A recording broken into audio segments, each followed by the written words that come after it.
Very much. The honourable member for Calgary-Nose Hill, followed by the honourable member for Edmonton Riverview. Mr. Speaker, some Albertans have expressed concerns over the Alberta Land Stewardship Act. They say that we haven't consulted adequately over the regional plans. Some of them are saying that we are taking away landowners' rights without compensation, and some of the opposition members are even calling for us to repeal ELSA. My questions are all for the Minister of Sustainable Resource Development. Why do we need regional planning like in ELSA, Mr. Minister? Why can't we continue with what we're doing right now? The Honourable Minister.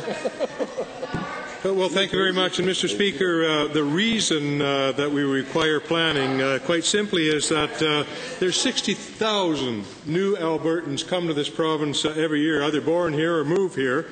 For the last dozen years or so that's happened, Mr. Speaker. We've got an additional 1 million people in the province of Alberta, and by 2030 we believe that 5 million people will call Alberta home. Mr. Speaker, there are multi-billions of dollars capital dollars being deployed in Alberta on an annual basis. Mr. Speaker, we need to plan to go forward, and Albertans expect solid planning from this government. To the same minister, if regional plans are about providing leadership, does that mean that the government is dictating the regional plans to the people of Alberta? Honourable Minister. Well, Mr. Speaker, I would suggest anything but.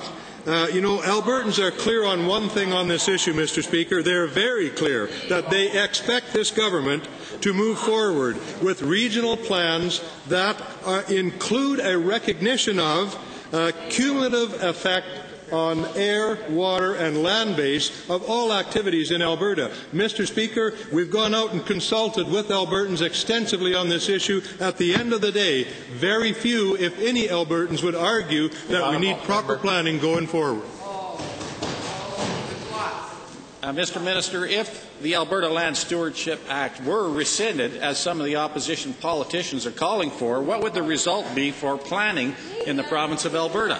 Mr. Speaker, I think that the question there is a very solid and clear answer, and you don't have to think very far back, Mr. Speaker, to see what happened with the lack of planning in the lower Athabasca region when some $30 billion a year were deposited on the landscape in Alberta. Mr. Speaker, we need to have solid plans going forward. At that point in time, all Albertans, Mr. Speaker, were suggesting that we weren't planning properly.